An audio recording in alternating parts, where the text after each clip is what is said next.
com teu coração me oferto. Olá, meu irmão e minha irmã, antes de tudo, uma feliz Páscoa para você. Que Jesus ressuscitado seja a vida do teu coração e traga alegria e esperança neste momento difícil pelo qual nós, como humanidade, estamos passando.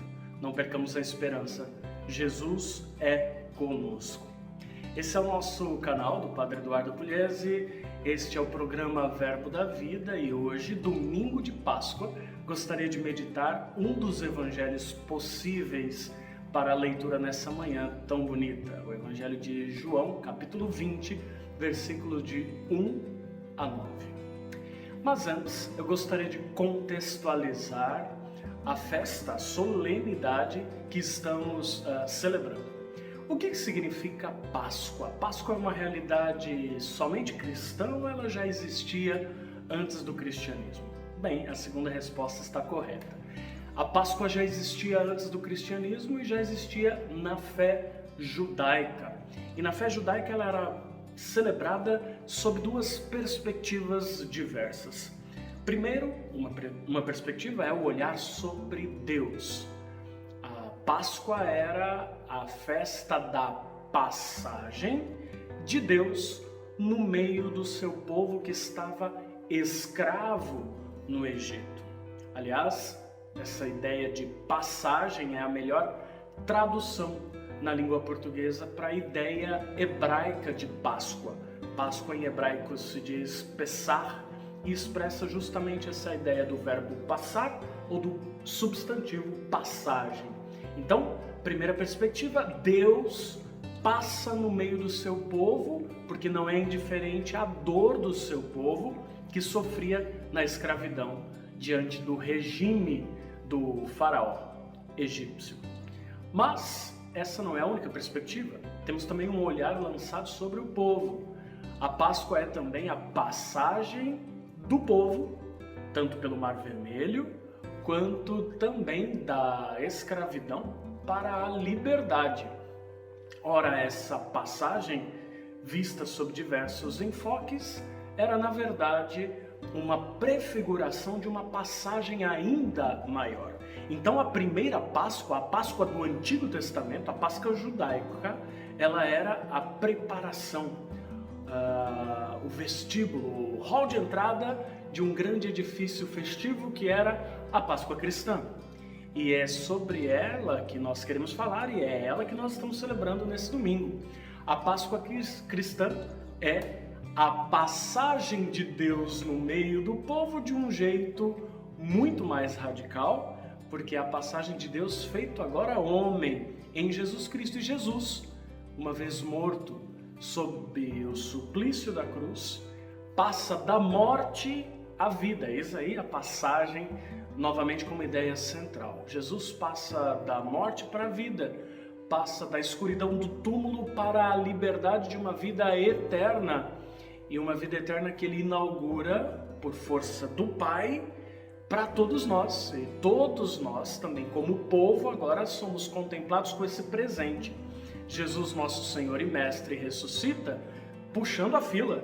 Na verdade, ele dá de presente para nós uma vida incorruptível, uma vida que não terminará. E todos nós viveremos para sempre diante da face de Jesus ressuscitado no céu. Estaremos sempre vivos e estaremos sempre com ele. Eis aí o grande presente que nos foi dado. Não mais a libertação do faraó, agora a libertação do pecado, a libertação do diabo que nos aprisionava justamente com as armas do pecado. Ora, o evangelho de hoje mostra Maria Madalena indo bem cedo ao túmulo para fazer uma visita daquelas que a gente até hoje faz ao cemitério, ao túmulo de alguém querido. E ela encontra uma situação um pouco estranha.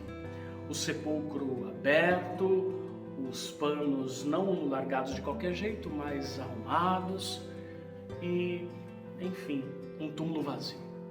Ela fica muito assustada com o que vê e vai contar aos discípulos. O Evangelho de João diz que ela conta a Pedro, o primeiro entre os 12 apóstolos, e também ao discípulo que Jesus amava, que na tradição ficou sempre identificado com a figura do apóstolo João.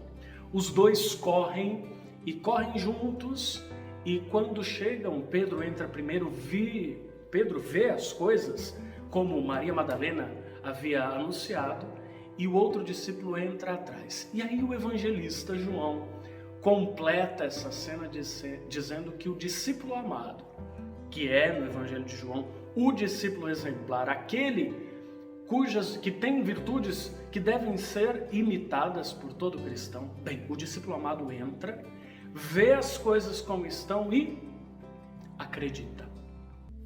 Entra, vê e acredita. Entrar, ver e acreditar. 3 verbos que nesta cena do Evangelho são importantíssimos. Você já entrou na fé, eu também, pelo batismo, já fomos inseridos neste templo. Nós vemos tantas vezes a celebração acontecer. Vemos os sinais sacramentais. O que a gente precisa fazer? A gente precisa acreditar.